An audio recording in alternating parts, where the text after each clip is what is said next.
dirais que Talent des Cités, c'est un concours qui permet notamment de mettre en avant, de récompenser des personnes, des porteurs de projets en création d'entreprise qui seraient issus des quartiers dits prioritaires politiques de la ville, donc les fameux QPV, et qui auraient des projets qui sortent un peu de l'ordinaire ou qui auraient des profils tout simplement, c'est aussi un parcours qu'on récompense, des parcours de personnes qui vraiment font tout pour s'en sortir, par le biais de la création notamment, et qui ensuite finalement organisent ou améliorent encore plus le lien social dans le quartier, impactent économiquement leur quartier. Donc voilà.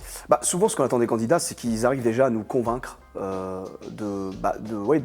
du bien fondé du projet et puis surtout de leur propre volonté d'entreprendre. Souvent, ce qu'on aime, c'est des gens qui ont du bagou, vont de l'avant, se battent malgré les obstacles et on le sait, ils se démultiplient, ils sont d'autant plus importants lorsqu'on est dans les quartiers. Souvent on est éloigné de l'emploi, éloigné de l'économique, on a du mal à s'en sortir au quotidien et du coup souvent ce qu'on aime c'est ça, c'est avoir des profils battants, entre guillemets, jouer un rôle d'ambassadeur dans les quartiers. Ça s'est très bien passé, un petit peu de présentation avant, un petit peu de présentation sur le PowerPoint et le jury, très gentil, très à l'écoute et effectivement là pour nous aiguiller, nous poser les questions là où il faut et voilà, ça se passe très très bien. Il faut y aller, et il faut tenter l'aventure. On rencontre beaucoup de professionnels et plein de gens très sympas et c'est que du bonus. Voilà. Puisque c'est quand même une récompense qui n'est pas anodine, puisque c'est quand même quelques milliers d'euros qu'on leur met à disposition pour leur projet, qu'ils peuvent ensuite réinvestir ou utiliser pour quelque investissement que ce soit.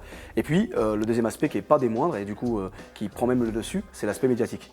Puisque en fait, on permet quand même à des gens, des porteurs de projets, lambda finalement au départ, un citoyen lambda du quotidien qui crée son projet, de pouvoir déjà se voir décerner un prix et qui plus est au Sénat. Donc il y a le côté un peu médiatique bien évidemment, et puis le côté un peu emblématique, puisque là on valorise un parcours, on valorise une personne, et au niveau médiatique, pour tout vous dire, la plupart du temps, ça ouvre aussi des portes au niveau business, on va pas se mentir, puisque pour ceux qu'on a eu le mérite et la chance de rencontrer et de se voir décerner un prix, on s'est rendu compte qu'effectivement en termes de réseau, ça a changé complètement la donne, quoi. Ça leur a ouvert des tas de portes et voilà, donc c'est quand même intéressant pour eux en finale. C'est une chouette expérience d'entrepreneur et de créateur et de porteur de projet et qu'il faut vraiment y aller parce que ça n'apporte que du bonus et que du plus. C'est un vrai booster. En fait, le concours Talent des Cités permet à ces porteurs de projets, à vous porteurs de projets, de concourir à un concours qui demain vous ouvrira des portes et qui vous permettra de mettre en avant finalement cette marque Talent des Cités, puisque c'est un concours national et que c'est reconnu au niveau de la France. Voilà.